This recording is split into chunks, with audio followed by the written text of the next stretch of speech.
Dito tayo ngayon sa Graceland. Bale, tingnan natin dyan kung may DIY pa. Dito tayo sa DIY mga boss. Tayo ng... So, meron na ata ko nito. So, ito. Ano number to? Number 2mm 60. Wala bang ibang ano? 60 ang rate niya. So hanap tayo ng ano 100. Pero 60 ata to.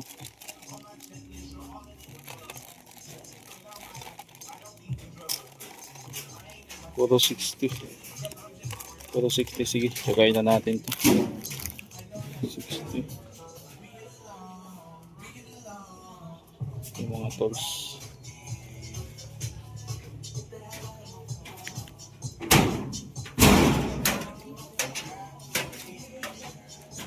Kabila.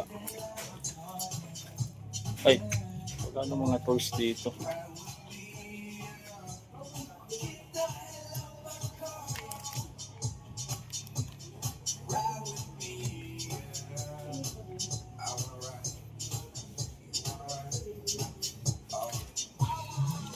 Tayo sa kabila. Puto naman tubig dito. Ito lang yung nakuha ko.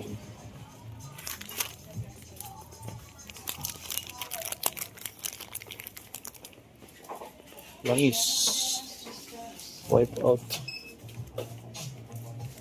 Wipe out. Tapos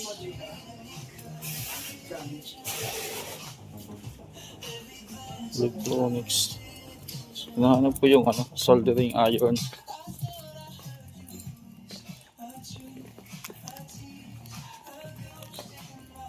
Wala ba? Magkano ba to? Mamaya na. Diyan. Dito kasi may brush.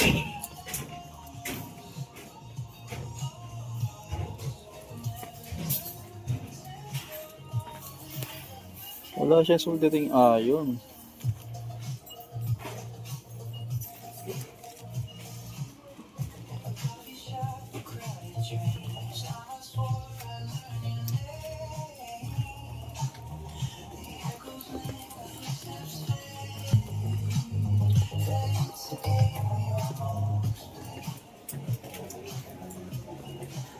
Hardware. So ito lang talaga hardware niya. Epoxy. Magkano pa dito? Kuha tayo nito. Sige, isa.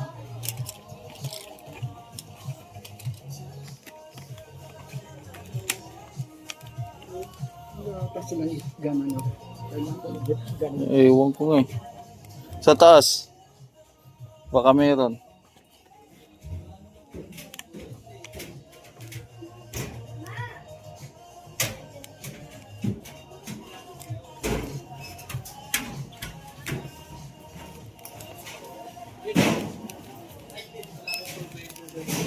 Electrical. Ay, ito electrical. Baka dyan dito.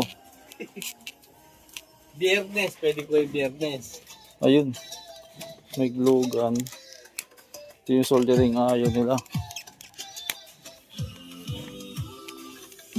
Sadya natin dito soldering iron. Ay, laki naman. 60 watts.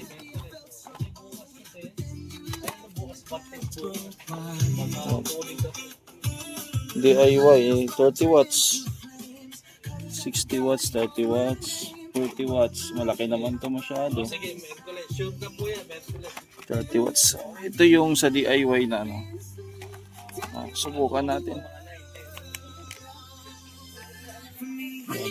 Sa electrical section. Pero shoot So, try ko lang to. Kung maganda.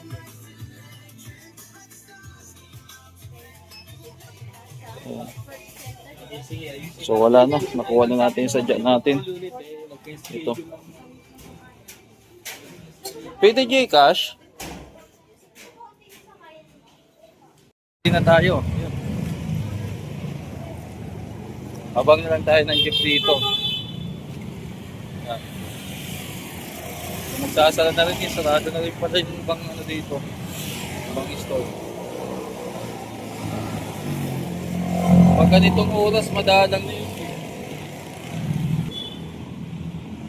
Swertihan kung may jeep na dadaan. Gabing-gabi na. May paggawaan din dito sa harapan ko.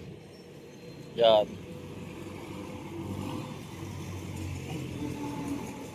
Okay, ano to? Luminta ito, daming gawa. Ayan mga boss, bali kagabi dumaan tayo ng Mr. DIY. So susubukan natin yung soldering iron. Pero may mga sinama na rin akong bibilhin na gamit or binili ko na gamit para dito sa pag-repair natin. So unang-una ito yung soldering iron na binili natin. Kasi parang ito lang yung sakto sa pangangailangan natin. Meron dong 60 watts, 40 watts at saka parang pare-pareho lang 60 watts. Kaya lang ang problema ng 40 watts, gusto ko sana 40 watts kaya lang ang laki ng ng tip niya. Laki ng dulo. So sa line of repair ko kailangan ko ng medyo matulis, pero hindi naman necessarily matulis na matulis. Pwede na to. So subukan lang natin kung magandang klase ba yung Mr. DIY soldering iron. Ngayon, nabili natin yan ng ayan o. Soldering iron na 30 watts, 114. So mura siya. Then nakakuha tayo ng sandpaper na ina-attach lang to sa sa pinaka tawag dito, may base siya doon na parang dinidikit lang siya ng ganon. So nakikita nyo to sa mga repair ko. Okay, so yung distributed niya ay Bricolage Philippines Incorporated, 3E floor, Sealant, Guerrilla Street, Corner Hill, Fernando. Marikina lang din pala yung distributor nito eh. Made in China, pero Marikina ang nakalagay dito. Ayan o, naka-stapler na nga lang yung okay.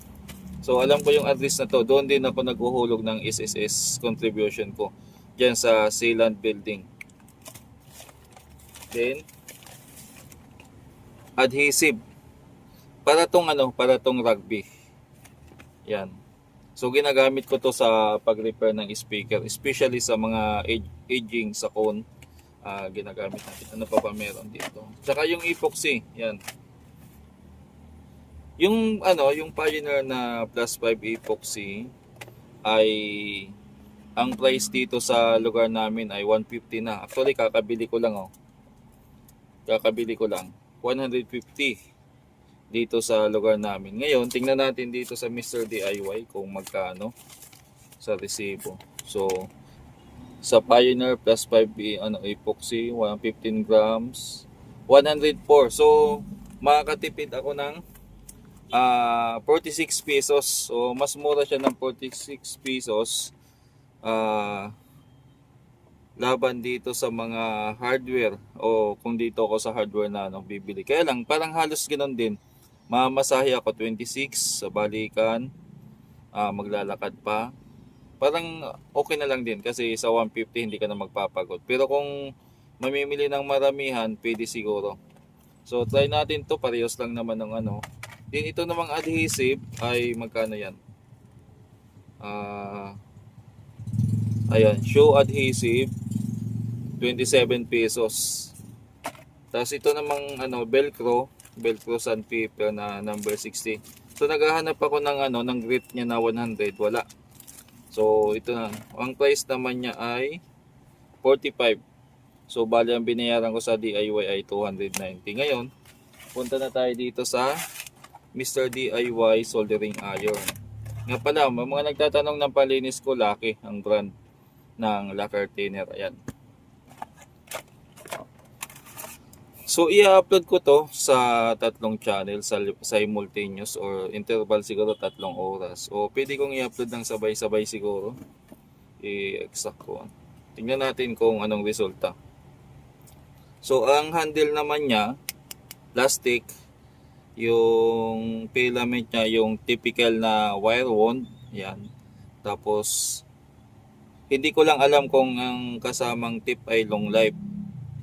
Dati may mga nabili tayo nito na long life na tip na minsan ilang taon nang lumipas ay maganda pa rin. Pero makakatsamba ka naman ng ano na tip na mabilis mabilis tawag dito, mabilis masira or mabilis kainin ng ng flux or sa init. So saksa ko na. Sa mga ganito pa lang soldering iron, mga boss. Pag sinaksak mo yung unang seconds or unang minuto or bago mag-isang minuto, mapapansin nyo may iba dyan na umuusok, nangangamoy. Normal lang yan kasi nasusunog na yung yan, yung mga halimbawa, yung parang ganito sa loob, parang may tela yan eh. Yan yung dahilan ng pagkaamoy. Pero yung naman, yung insulator naman yan, hindi naman siya magsusort. Yung parang pinakabalot lang niya. Yan, okay. So nakalagay naman dito is 220 volts, 30 watts, made in China pa rin. So plug ko na. So painitin natin, tingnan natin ang oras ay 5:32. Yan, tingnan natin kung ilang seconds bago siya uminit. 5:42. 5 minutes in 42 seconds. Minute na ba? Ayan, umiinit na mga boss. So kukuha tayo ng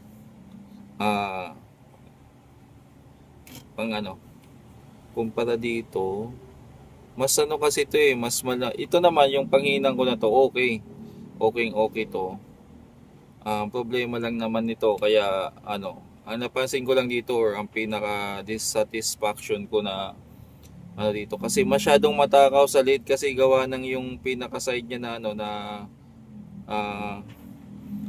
umiinit o yung ay itong buong part na to. So pag naghihinang ako, kung konti lang hihinangin ko, kakainin din niya, kalat din dito. So malaking lid ang kakain. So ito tingnan natin, baka hanggang dito lang din yung pwede niyang pwede niyang paghinangan o yung pinaka covered ng coating niya. So ayan, naamoy ko na yung parang nasusunog. Ibig sabihin umiinit na siya. Pwede na natin siya subukan kung kaya niya na magtunaw ng lid. Kasi may mga ganito na pagmura lang, usually mga isa o dalawang gamit lang. Parang hinasa lang ata to ha. So ang problema nito mga boss, kung hindi talaga maganda ang tip, mabilis siya mapudpud. May iba nito na encounter ko, hindi naman sa DIY. Kumbaga, yung mga nabibili dati na 60 pesos. Dati mga boss, mayroong mga soldering iron, 50 pesos, 60 pesos. Isang gamitan mo lang, tapos next na gamit mo ay puputok na, hindi nagagana, masisira na siya. So ito naman ay napapalitan din naman siya ng filament na mas matibay at saka yung tip. So tingnan lang natin kung gaano katagal to gagamitin ko. Mapapansin nyo umuusok na. Parang umuusok na yung niya. Ibig sabihin umiinit na siya. So hindi lang ata halata dito. Yan. Yan, umuusok na siya mga boss. Ayan. So iwan ko lang kung kita dito sa camera. Yan, parang may usok na siya kung titingnan nyo ng maigi. I-zoom natin.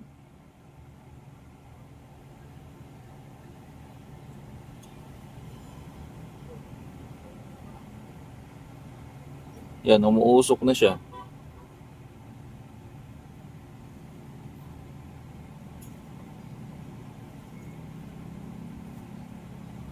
So tingnan natin kung kaya ng yung test natin na okay na yung tip kung ayan, nakakapitan na siya ng lid. Ayan. Ibig sabihin mga boss, ready to go na siya. Yan ang unang test dyan. Yan. So sunod natin na gagawin ay kuha tayo ng board na pwede paghinangan. Sample natin ito. Lagay muna natin yung panghinang dyan. Then, ayan. Tapos ilapit na lang natin dito. Yan, ilapit natin. So, tingnan natin kung ano, dito tayo muna maghihinang sa bakante. Dito may bakante. So, okay naman siya. Ayan o. Okay naman yung hinang niya. Dito naman sa ano.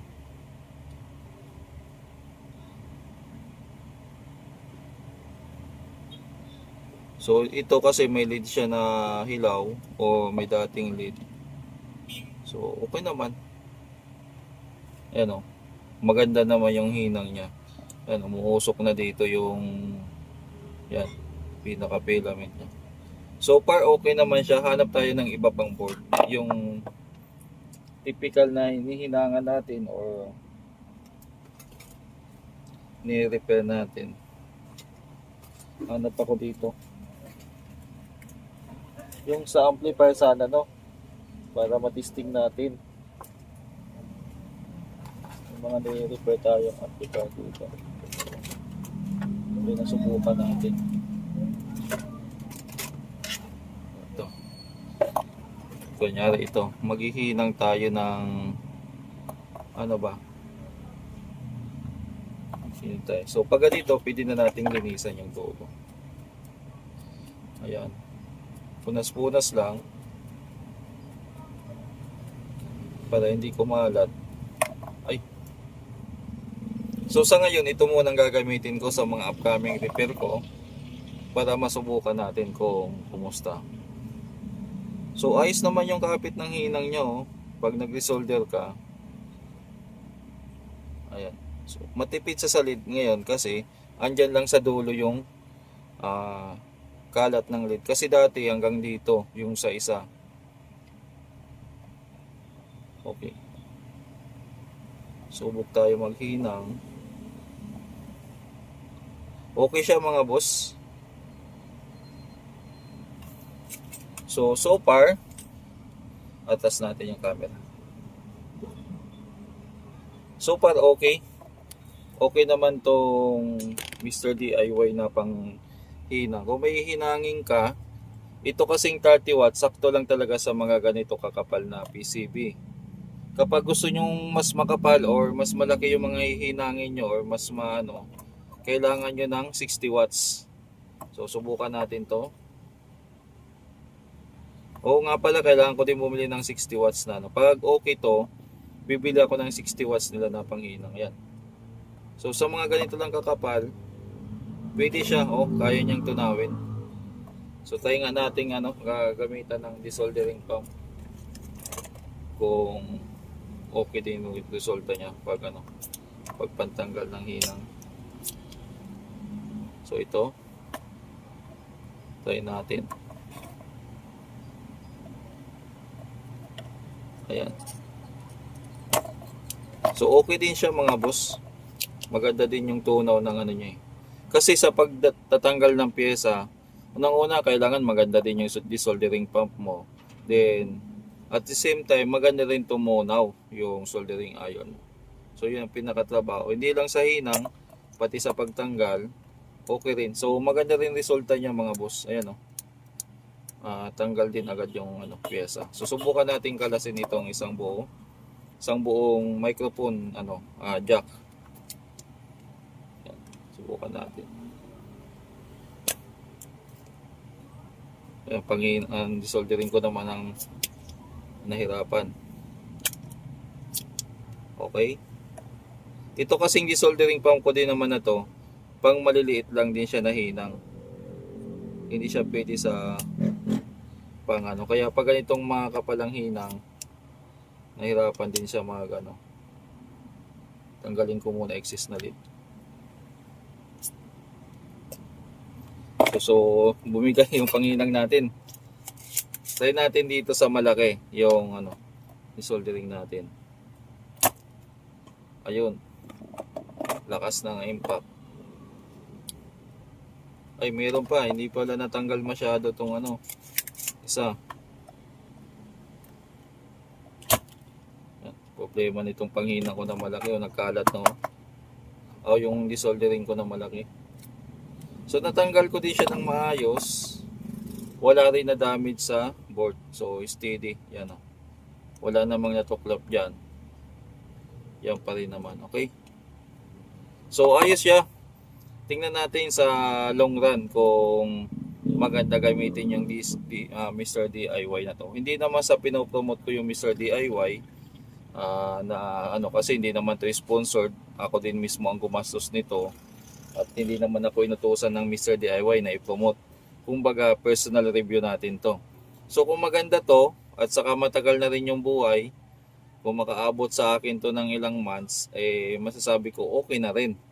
Pwede na mga boss. Kasi 114 lang. Yung ganito kasing panghinang, yung Sheye, itong Sheye, nasa ano na to ngayon eh. Nasa 160 pesos pa 250 pesos. Depende kung saan store mo napili or binili. So far, parehas naman. Maganda namang uminit. Ito parang ano lang, mas gusto ko lang tong Mr. DIY or yung old school na soldering iron kasi mas matipid to sa tingga. Hindi gaanong matakaw. Kumbaga yung